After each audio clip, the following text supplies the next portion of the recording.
3 minutes makalipas ang alas 9 ng umaga, kasama niyo pa rin ako, DJ Frankie, sa ating programang Good Vibes Morning. At ngayon mayroon tayong kaumagandang kwentuhan. Good morning, Yusek Bernard Olalia. Maraming salamat po sa pagdalo sa ating programa. Good morning, Yusek Bernard.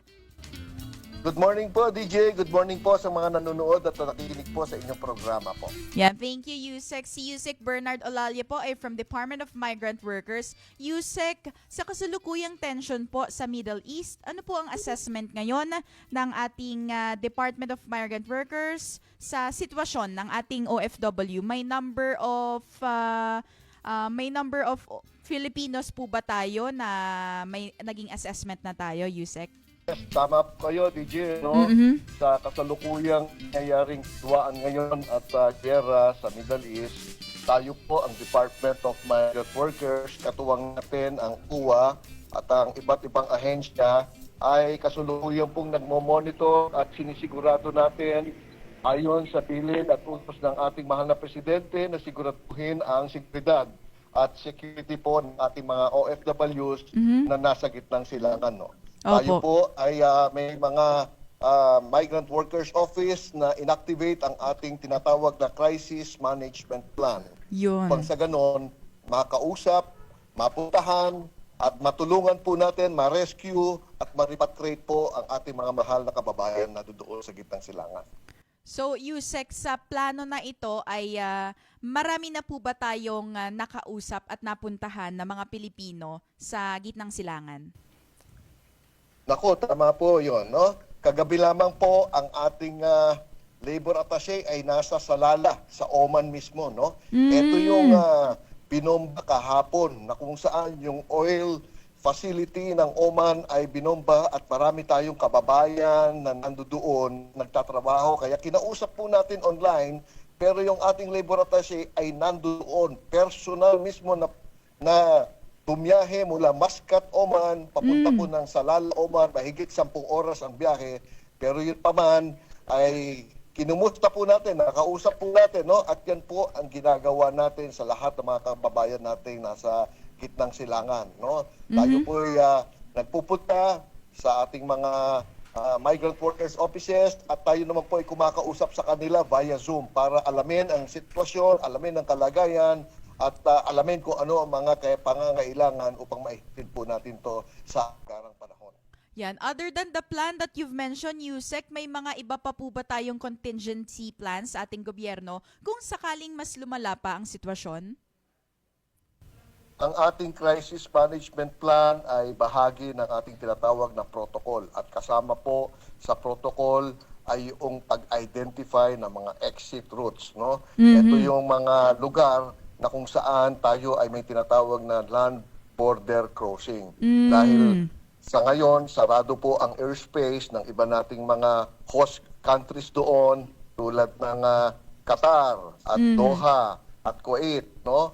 At dahil dito ay tayo po ay naglilikas, tayo ay sinasamahan natin ang ating mga kababayan na gusto magpa-repatriate upang tumawid sa isang bansa na libre, safe at secure sila.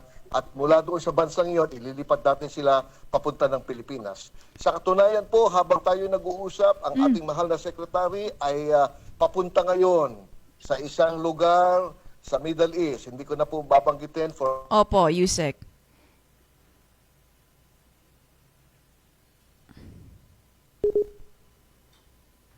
Once again, mga ka-vibes, kasama natin sa ating...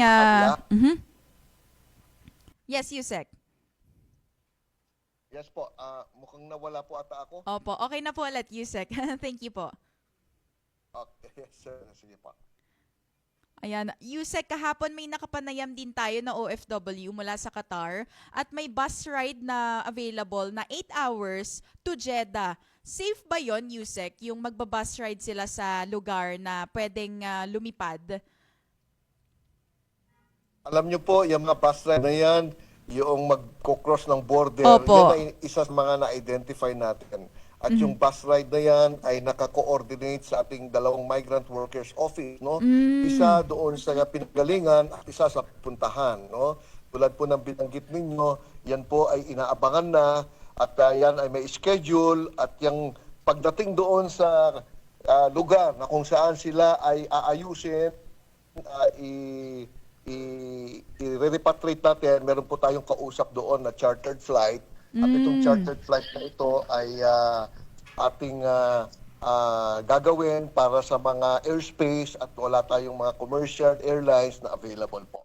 Ayan, mga ka-vibes, narinig natin ang sinabi ni Yusek Bernard at sa kasulukuyan ngayong oras na ito ay talagang ang kanilang trabaho sa Department of Migrant Workers ay tuloy-tuloy. Yusek, isang pabati na lang sa ating mga ka-vibes nakikinig ngayon at baka may gusto pa po kayong i-add and talagang assured naman po kami. Maraming salamat, Yusek. Pwede na po kayong bumati. Maraming salamat po, DJ, at sa mga kababayan po natin na nasa gitnang silangan, hanggat maaari, shelter in place. Yan po ang matibay na instruction ng mga host countries po natin doon. Huwag po kayong lalabas kung hindi po essential yung activity at doon lamang po kayo sa bahay dahil may mga bumabagsak pong debris habang tayo ay nag-uusap. Patuloy po yung pagsalakay, pagpunta ng missile at iwasan po natin yon. At kami po sa DMW at OWA ay narito, handang tumulong po sa inyo at kung ano po ang pangangailangan ninyo, ipahatid po ninyo sa aming hotline 1348, no? +632 pag nasa ibang bansa kayo, 1348. Yan lamang po at iit po tayong lahat. Maraming salamat po, DJ. Maraming salamat, Yusek Bernard Olalia. Once again, that is Yusek Bernard Olalia from Department of Migrant Workers. Maraming salamat po. At manatiling nakatutok sa GV 99.9 para kayo ay GV Informed, GV Aware, and GV Updated. Muli ako po si DJ Frankie sa GV 99.9, Your Good Vibes.